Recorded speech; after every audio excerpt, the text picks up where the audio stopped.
Good morning. I'm glad to be here, and I will invite you to open your Bible to John chapter 18. If you happen not to have one, I put the text on the screen that I want to start with.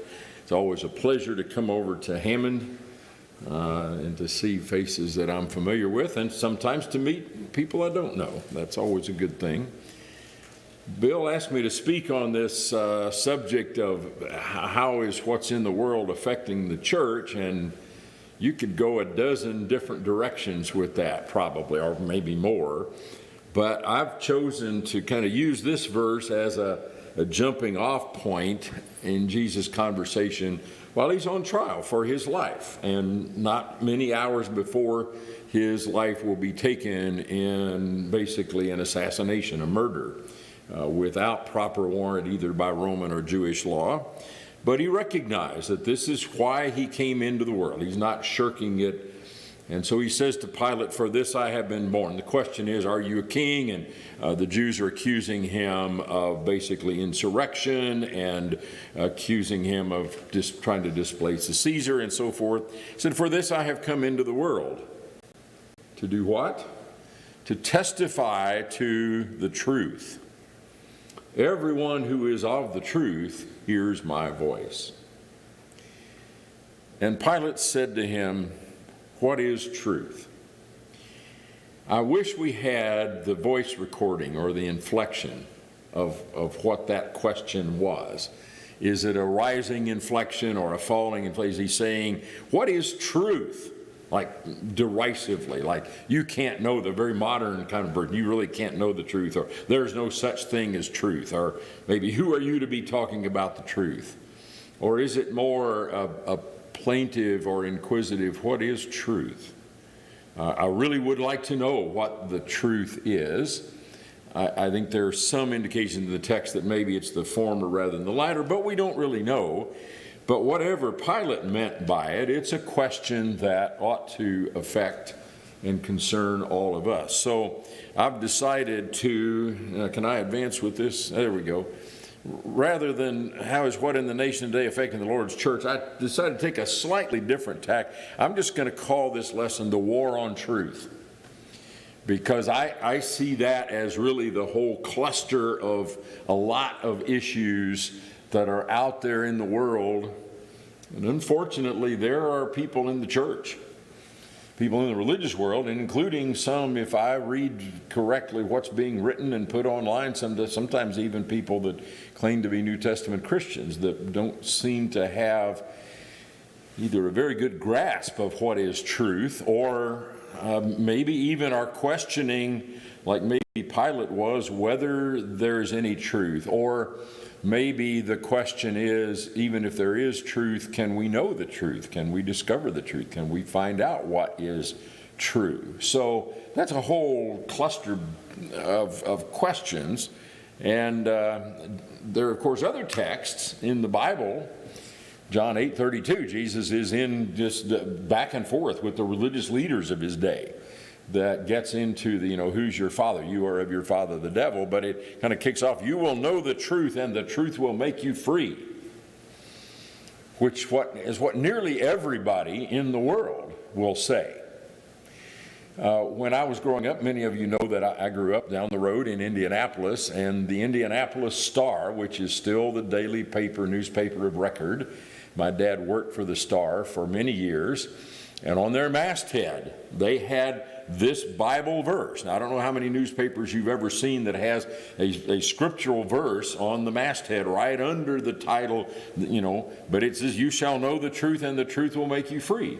And supposedly, journalists will say, yeah, we want the truth. We're looking for the truth. Even if it's uncomfortable, we want the truth. Now, I don't know whether that's actually true or not, or whether they're more after an agenda, but everybody will say we want the truth. Do you know anybody who will say, "Tell me lies," other than Fleetwood Mac? Tell me lies, tell me sweet little lies. But everybody else is going to say, "No, don't lie to me. I want to know the truth." I sometimes ask my high school class or teenagers when I get a new crop in every fall over at Downers Grove, and I rotate in and out of the auditorium down to the high school class. And I ask them a question sometimes when they start talking about, being treated as an adult and being treated with respect. And why don't my parents trust me? I just ask them a simple question. You ever lie to your parents? Now, I won't ask for a show of hands of how many of us who are older have ever lied to our parents. We would surely never do anything like that. But my point is, everybody says, I'm interested in the truth, or I am a truth teller, or I don't tell lies, or something like that. So it occurred to me that that's a pretty good place to start, either in terms of personal behavior or the much larger worldview of people who are out there in the world. So I'm not here today as an expert to tell you what to believe, but I want to ask you, in other words, I'm not here to try to saw your top of your head off and pour something in, but I want you to think with me for a few moments to consider what do we know about truth claims, particularly the truth claims of other religious groups or secular groups that sometimes really are religious, but they masquerade as secular groups. Even those groups who deny that there's any truth. And consider how would you judge the truth of that truth claim? There is no truth. Well, how could I know that? And how would I know whether that's the truth?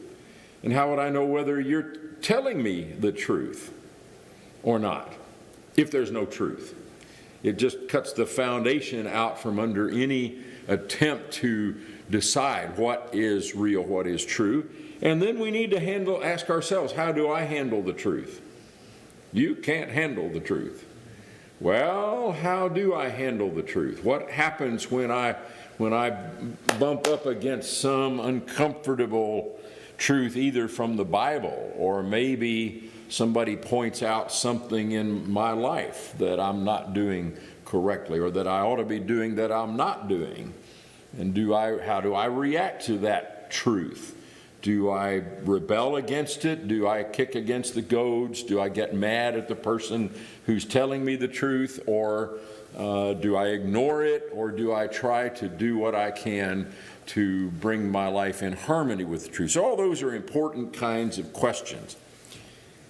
So I recently did something like this actually at Downers Grove, particularly because of some things that came up in our high school class with our young people. And but a lot of this is actually rooted in a series not long after I moved to Downers Grove, church down in Normal, Bloomington, which is where Illinois State University is, asked me to come and do a very similar kind of series. They actually rented a building on campus at Illinois State. And so on Sunday, of course, we met in the church building there. But the other days, we were actually meeting in a lecture room in the student center, and had some people from campus, including students. So I started with just defining some terms. Let's talk about humanism, which is kind of a basic idea. It's what they wanted to start with, so I'm going to start there this morning. The idea that man is the measure of all things, which is, as a phrase, an idea that goes all the way back to Greeks. Different people have claimed this person said it first or that person said it first, but the Greeks had this idea that man is sort of the supreme being out of all creation. And if you view it from that standpoint of all of what God created, in some ways, you could say man is the measure of all things. Man is the crowning achievement. Man is the only creature of whom it is said he is made in the image of God. And there are things about humans that are profoundly majestic in terms of our ability to think and to reason and record our thoughts and transmit them by way of abstract ideas that we call words, where we put letters and sounds and phonemes together, and so an idea that's in my head gets in your head because either I have spoken a word to you or I have put a word on a screen, and people have invented all the technologies that go in it. So there are things about man that are remarkable, and I think even biblical if you consider man as made in the image of God. That is, if you don't take God out of the picture. Now, if you take God out of the picture and you say, now man is really the way that we judge things and everything in the universe ought to be judged, well, then obviously we wouldn't agree with that. And there's another idea that grows out of that when you take God out of the picture, and you're then left with the material world. And there are people who are, we talk about materialism sometimes in the context of the church, and we generally mean people that like money, or people who are too addicted to money, or have a lot of money, or would like to have a lot of money, or it's not really the money, it's the things that money will buy. And so we want to work harder and get the bigger job in the corner office and drive the bigger car and get the bigger house and live in a nicer part of town and so forth and so on. And people will sometimes talk about materialism in that fairly limited sense. And I understand that. I use the word that way sometimes too. But materialism in terms of this bigger picture is that the material world, the physical world, is really all that there is, and everything ought to be measured by material standards. A related idea is rationalism, that human reason is the sole judge of all truth claims, that we don't learn any truth any other way, certainly not by revelation, not by anything that God has said to us, but we learn what's true simply by using our own rational being. Well, of course, that's true, and again, in a limited sense. I mean, the only way for me to judge truth claims is to use my reason, but that's not the only way that I learn what is truth. There are some things that reason really can't explain, if you will. I mean, people have tried to explain love rationally. I don't think you can do that, at least not totally rationally. In fact, sometimes Betty describes somebody who's falling in love as sort of a temporary insanity, if you will. And in some ways that can certainly be true.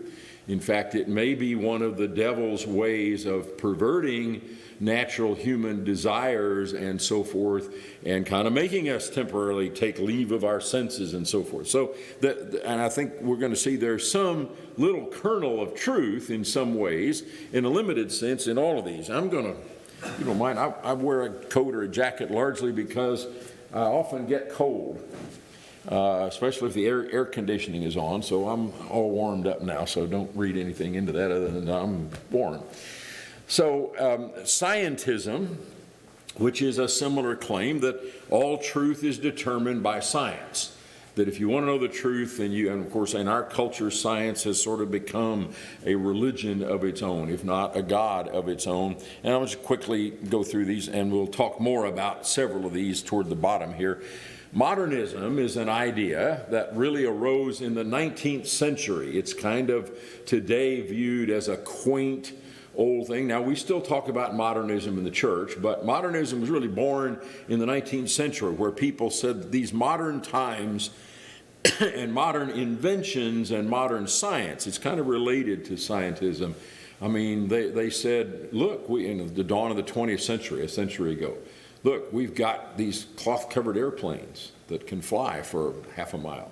Or we've got these telephones that are connected by all these wires, and you have to, crank the thing to get it and put the thing to your ear. And we've got all these, Model A and Model T cars that, again, you have to crank start. And we would look on that today as kind of quaint. We don't think of that as modern. From our standpoint, that's kind of ancient history. And nobody would really want a crank telephone or a car that you had to go out and crank start and had these little thin tires that sometimes wouldn't last for 20 miles and so forth. But to them, that was modern. And all of these modern gadgets and modern things, and you can see how we might do the same thing today with things like cell phones, or things like whatever modern kind of car, these electric Tesla cars that I see all over the place in Chicago area anyway. So we can kind of do the same thing with our culture, but the idea is that modern times, things have changed. We have all of these gadgets, and that demands changes in religious ideas and other ideas as well.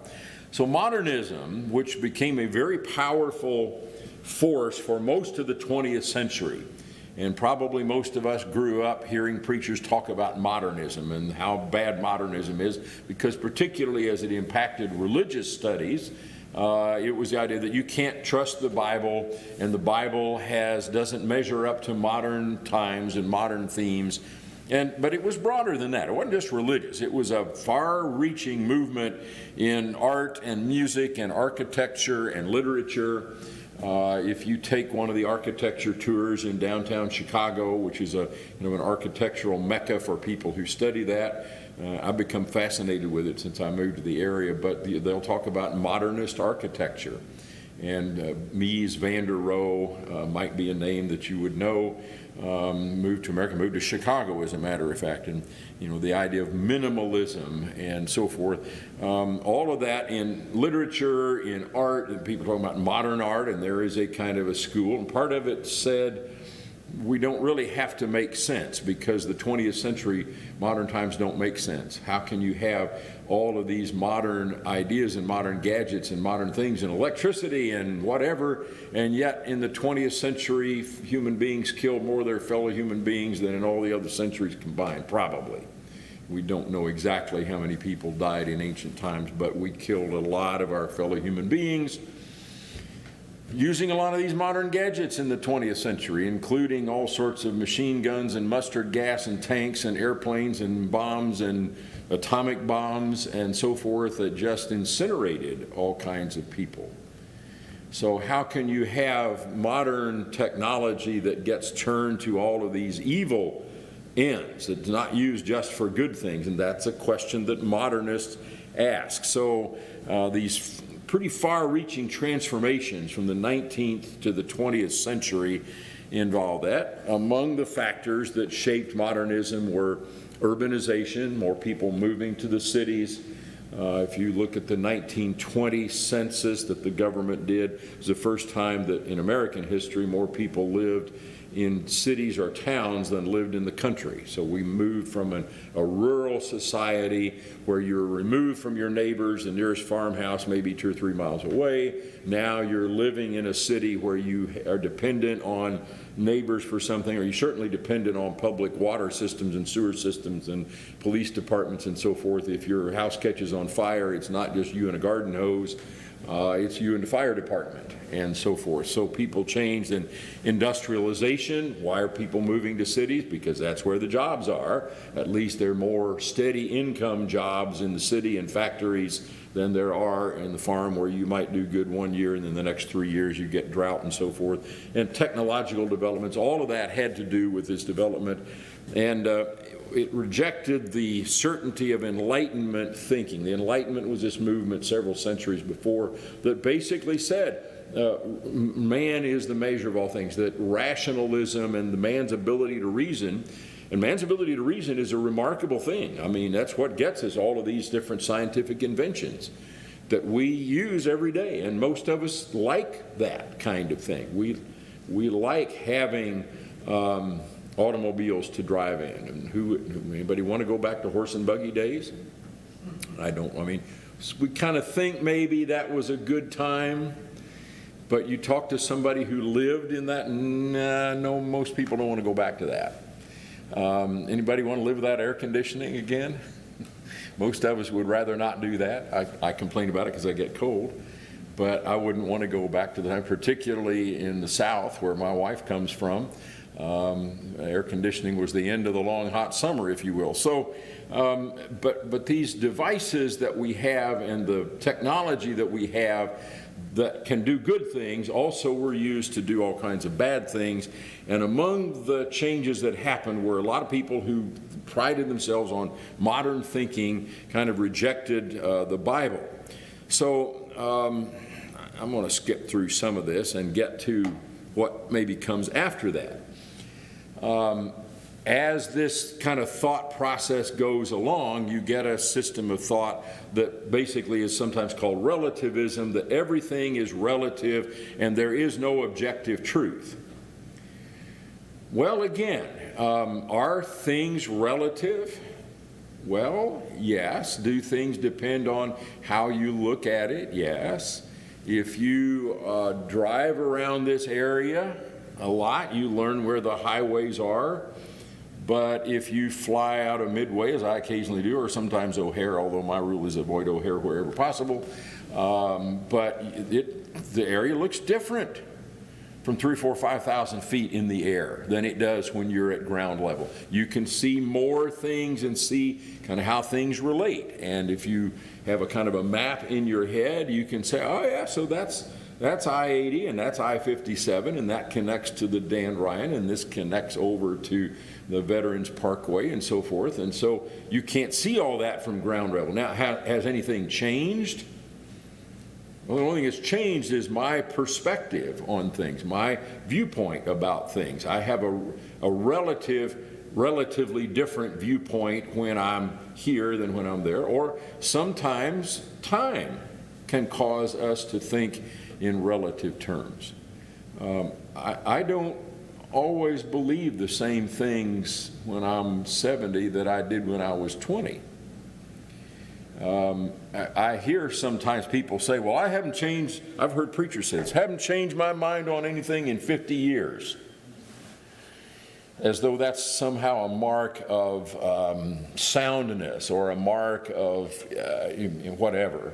And I'm like, dude, have you studied much in 50 years? Or have you not learned anything in 50 years? Would you not change your mind about even some biblical things when you see how this text actually relates to that text? And I didn't realize that Jesus is using this Old Testament text, and that puts a whole different spin on it. It gives me a different perspective. Neither of those changed. An example of that would be when they're meeting together in Acts chapter 15, and James, the brother of the Lord, stands up and he quotes Amos 9, 11, and 12, and he says, guys, this is what that passage said all these years and for centuries. I mean, Amos hadn't changed, the text hadn't changed, but their understanding of it changed. So there's a sense in which, yeah, relativism is true, but that doesn't mean that everything is relative and there's absolutely no standard and everybody just makes up their own mind and there's no objective truth, which is what full-grown relativism as a system of thought says. And now we're in an age where people talk about postmodernism. We're not in the age of modernism anymore. We've passed that. It's quaint to think about modern things being, crank telephones and automobiles that don't have electric starters on them, or people that, and again, we like all of this stuff. I used to have students, when I was teaching history classes, read a passage. I'd assign them a text from Robert Caro's biography of Lyndon Baines Johnson. It's maybe 4 or 5 pages that describes just the impact of rural electrification on the hill country of Texas where LBJ grew up. And imagine, what he describes is, he actually went there, Caro did, the author, and lived in the hill country for a couple of years just to get to know the people that LBJ grew up with. I mean, he's written on him for his whole lifetime. It's big 4-volume biography. And he just says, I kept seeing these women who at age 35 were all bent over. I thought it was osteoporosis, but I got to talking with them and they said, no, it's the buckets. What did they mean by the buckets? Well, if you live in the hill country and you don't have electricity, which they didn't have until 1935, when Johnson pushed the federal government as a young congressman to install electricity, even all the way out where all these farms were, even though it wasn't profitable. Imagine yourself as a woman, and you're going to have wash day and cooking day and canning day and cleaning day and whatever, and for every one of those days, you need gallons and gallons of water. But the well is 150 feet outside the house, and so you're going to have to make a trip to the well and put a bucket of water, usually a 5-gallon bucket, and I would sometimes ask students, do you have any idea what a gallon of water weighs? And the answer is, relative to where you are and what the temperature is, it changes relative to those things. It's about 7 pounds per gallon. So this woman is going to drop a 5-gallon bucket down or crank it down again and again and again and again until it goes down 75, 100, 125, however deep the well is, and fill it up, and then she's got to crank that thing up. and then carry it back to the house. And you wouldn't want to make that trip for just one bucket, would you? When you could have a yoke that already weighs 8 or 10 pounds, and now you can hang 2 buckets. And so you're going back to the house after you've cranked all of this up, carrying about 70 pounds of water plus the weight of the buckets plus the weight of the yoke.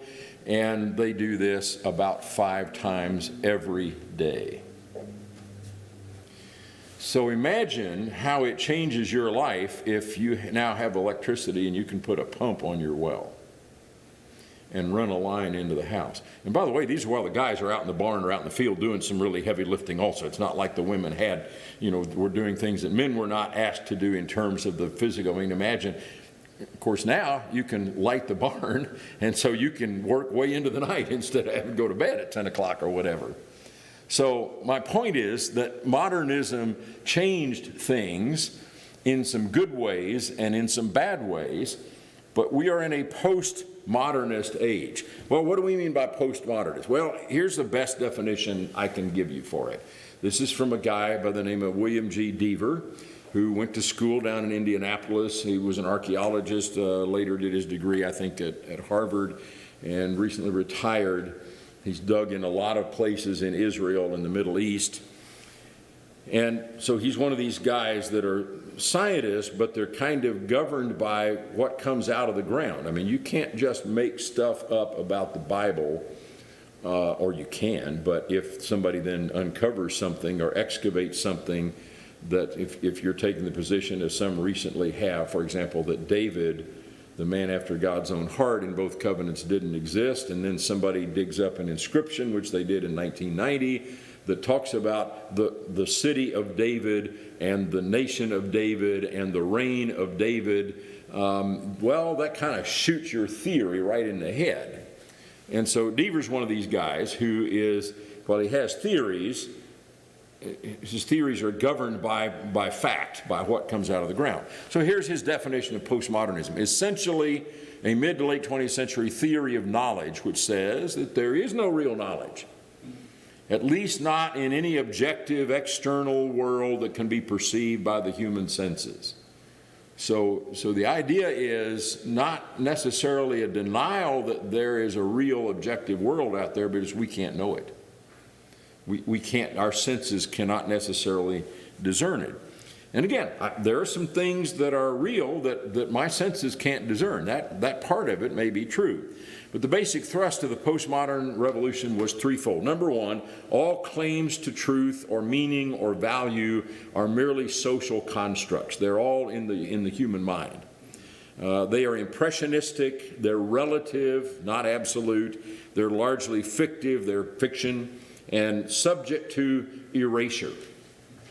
Second, there is no uniform or universal reality. What matters is only the local, the fragmentary, the exotic, even the absurd. Social reality is to be decentered, exposed in all of its ideological illusions, and subject to constantly reinventing itself. Truth is this ever-changing, you can never get it. It's like nailing jelly to the wall. Can't be done. Third, and maybe most important, since moral relativism applied to morals, which now says there really isn't any moral standard. You can do whatever you want, live with whoever you want, have sex with whoever you want, steal whatever you want, might makes right. All of these standards are relative. Multiculturalism must prevail. Everybody's culture has to be put on the table and considered kind of equal. And all the issues become those of politics, of race, class, gender, and power.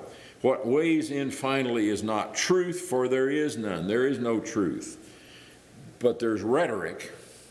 There's people making arguments, and the more extreme, the better. Now, anybody who's been paying any attention at all to what's going on in the world out there, which is my topic, can see this in politics, in journalism, in religion, in education, in academia, and in all of the disciplines that these educational institutions are churning out, in social work, in psychology, in a lot of different things. The one place this kind of doesn't work really well is in the hard sciences. I mean, it's if you're working in scientific or technical areas, it's kind of hard to just say, well, let's just make up the truth. Now we can talk more about that. But these are the sorts of things that are out there in the world.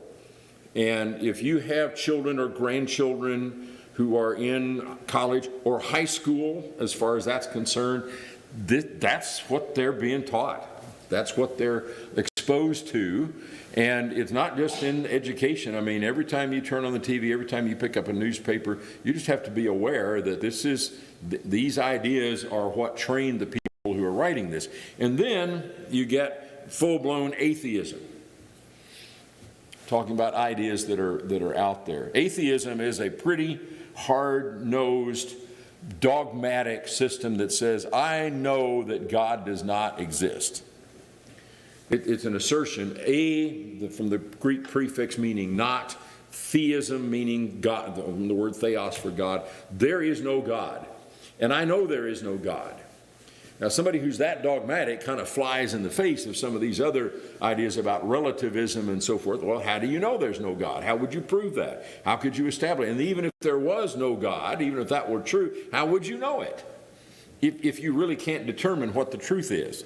So there's a much more popular position that's called agnosticism that basically says you really can't know whether God exists. So the question is not whether God exists, but can I know it or not? From the word gnosis, or knowledge, the Greek word, and whenever the A is put in front of that, it means not. So maybe there's a God, but you can't know it. And there are kind of two different versions of agnosticism. I call them hard-boiled and soft-boiled.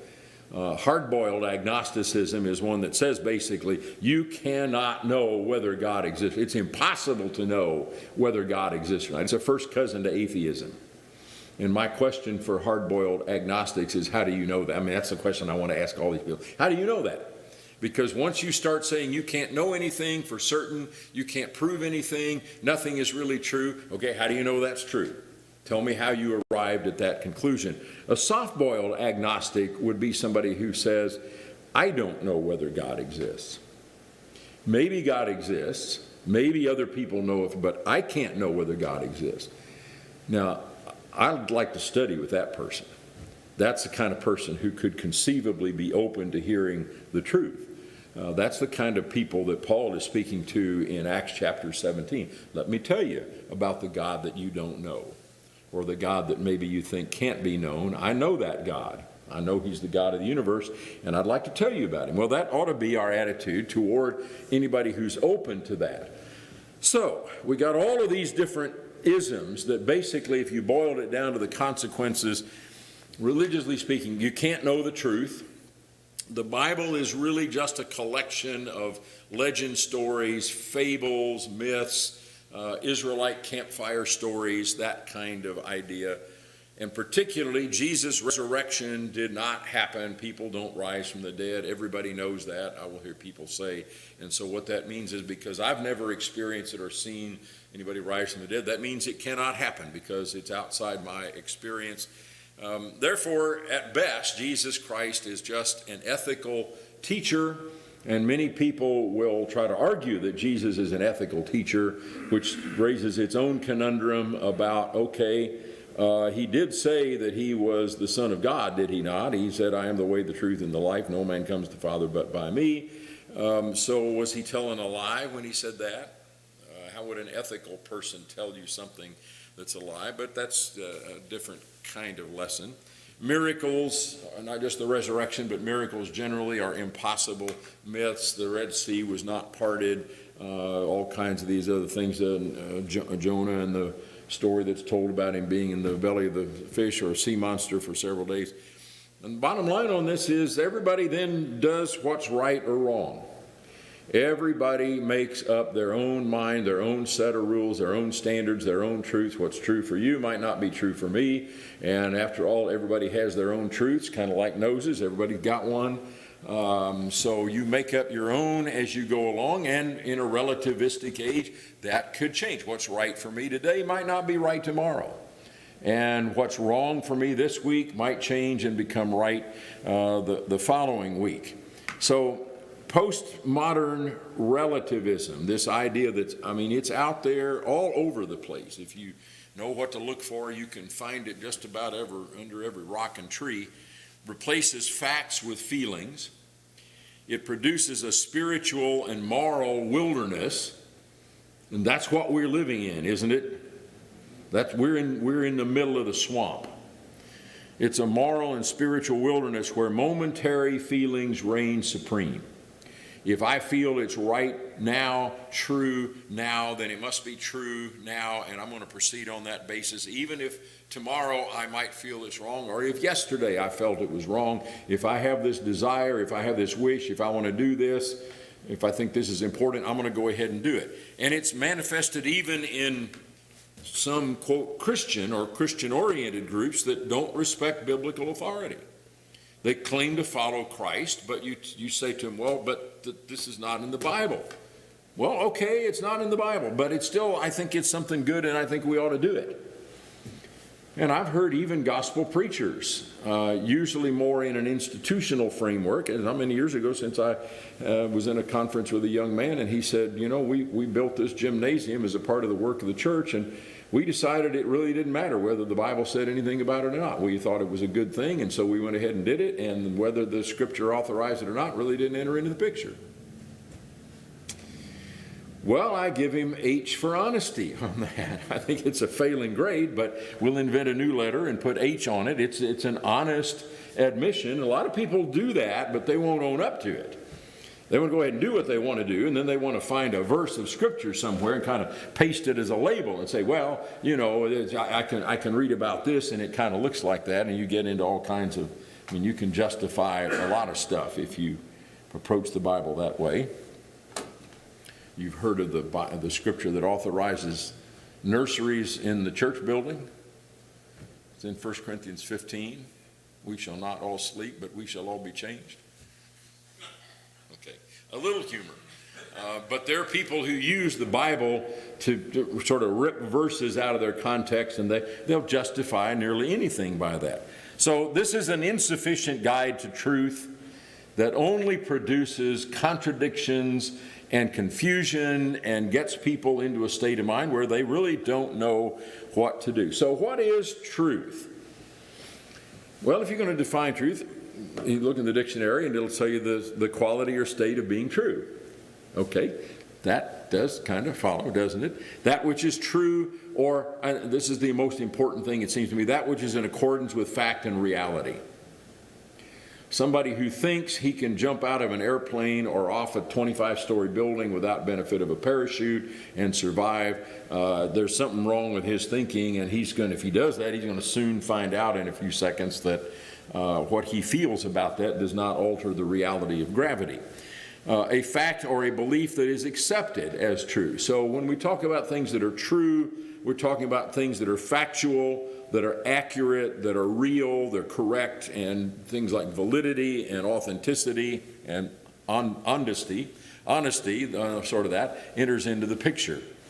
Brother Phil Sanders did a book a few years ago called Adrift, in which he's trying to describe postmodern. If you want to know more about postmodernism, this would be a place to start. We're talking about what's out there in the world. According to some surveys, 70% of Americans now believe that there is no such thing as absolute truth. We're living in a culture where a great majority of people think there really isn't any such thing as truth. There may be your truth and my truth and today's truth and tomorrow's truth, but there really isn't any such thing. And having pretty much decided that truth is not attainable, this is another book that ties truth to virtue, when tolerance is no virtue. Having decided that truth is not attainable, we have made tolerance of plurality of truths into a virtue. We've not only said, okay, there's no truth, there are people who say, that's a good thing. It's a good thing there's no truth. It's a good thing that we can't determine what's real and what's honest and what's actual, because there's your truth and my truth and somebody else's truth, and we'll just give them all a place at the table and say every one of them is just as good as another. Having no truths worth defending, we have made non-defensiveness a mark of distinction.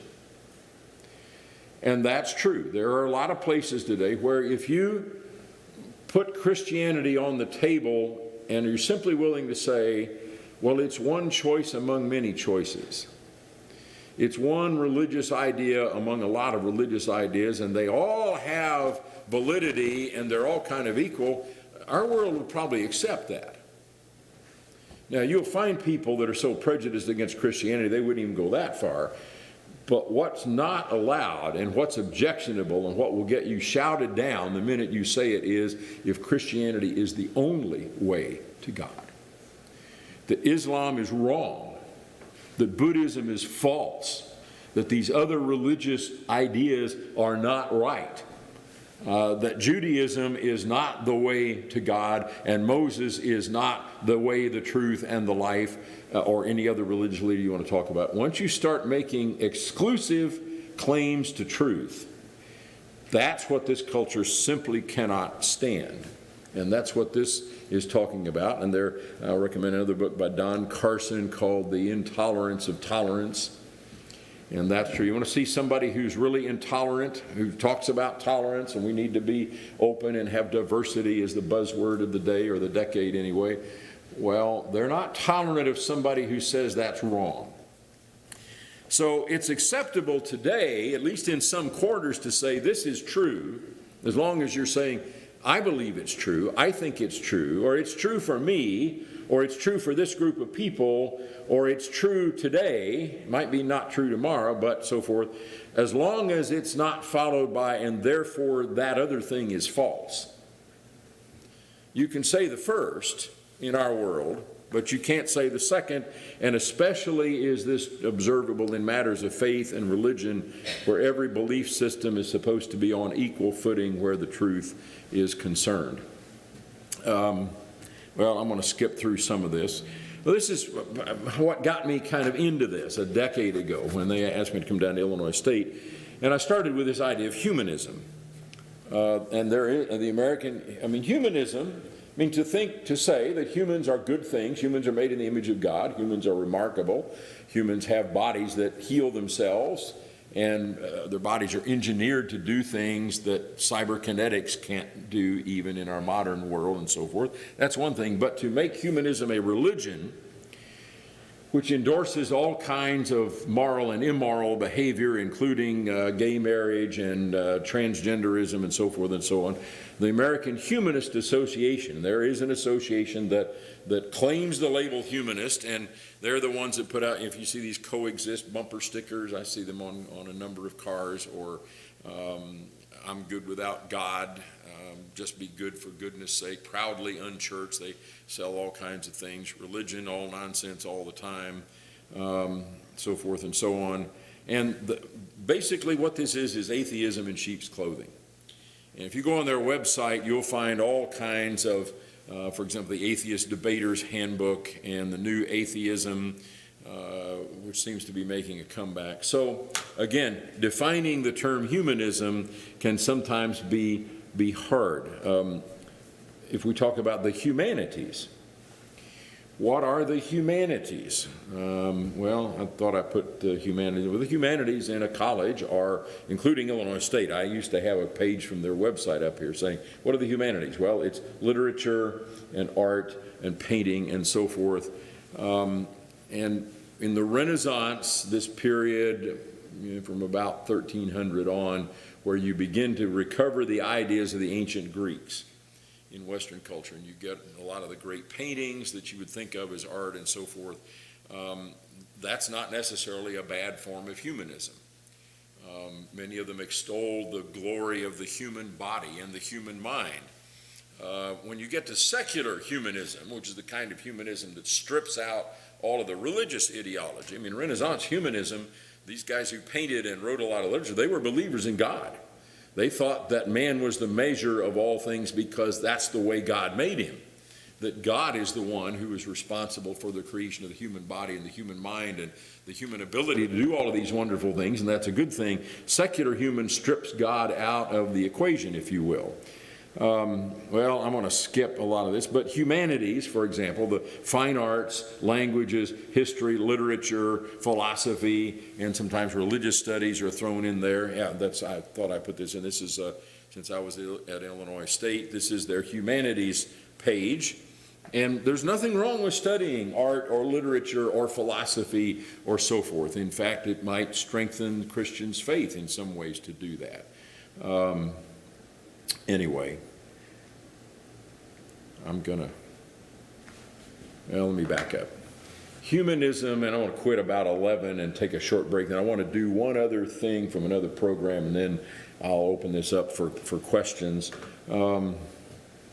Well, I've already covered a lot of this, so let me just stop here, okay?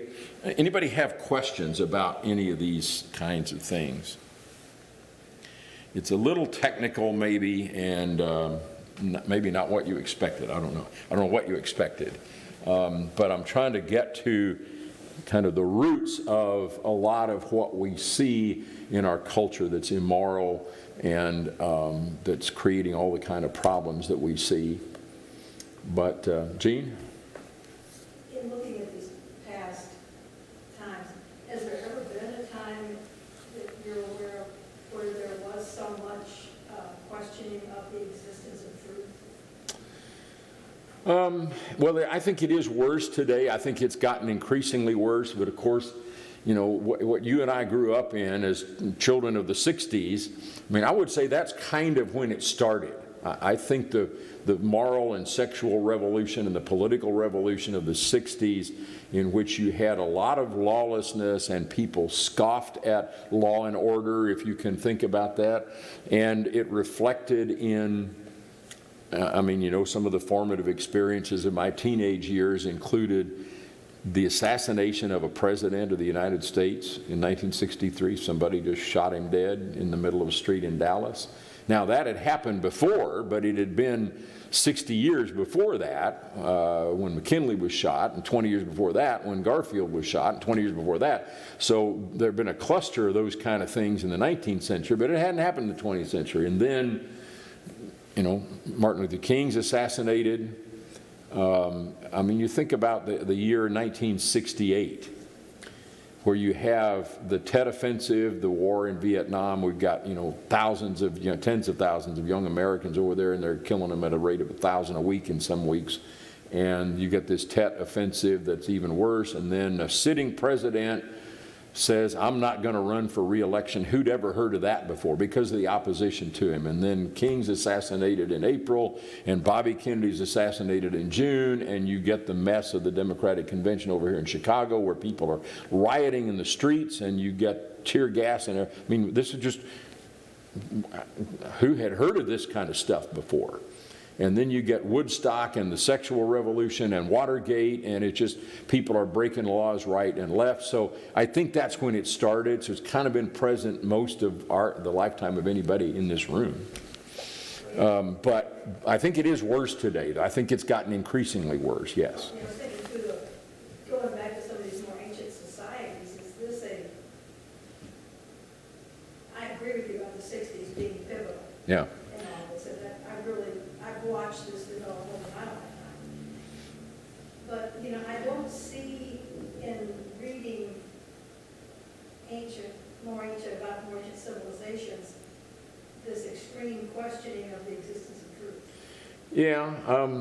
You know, in writings. I think I mean, part of the problem is we don't know a lot about the mass culture of a lot of these ancient societies. We know what the main thinkers thought. We know what people who wrote things down and were literate thought. How far down did that seep into the culture? My sense is it probably had the same results. We just don't know about it. I mean, in Roman culture, which we do know a lot about, I mean, Romans were into, you know, transgenderism, and I mean, not the kind of surgeries that we think of today, but I mean, men were sleeping with everything warm and alive, well, women too, for that matter. I mean, it was a very immoral kind of society, and I suspect that happened in other places, but part of it is we just know more about our own culture. So to answer your question, I think it probably happened before, but I definitely know it's happening in our culture today, and it's in all over Europe, which is maybe even in worse shape, if that's possible, than our culture. And, you know, China, which I've spent a little time in, although it's been 20 years ago since I made trips over there, has the appearance of being very rigid because of the control of the Communist Party, but the main rule is you do whatever the party says is what's right. And that's all relative. It might be different yesterday, but today we're saying this is what's right, and you can do this, and you can abort this gender of babies, but you can't abort the others, and so forth. I mean, I think it's in all cultures, probably, to some degree. It's just we know more about our culture. So it's a good question, though. Anybody else?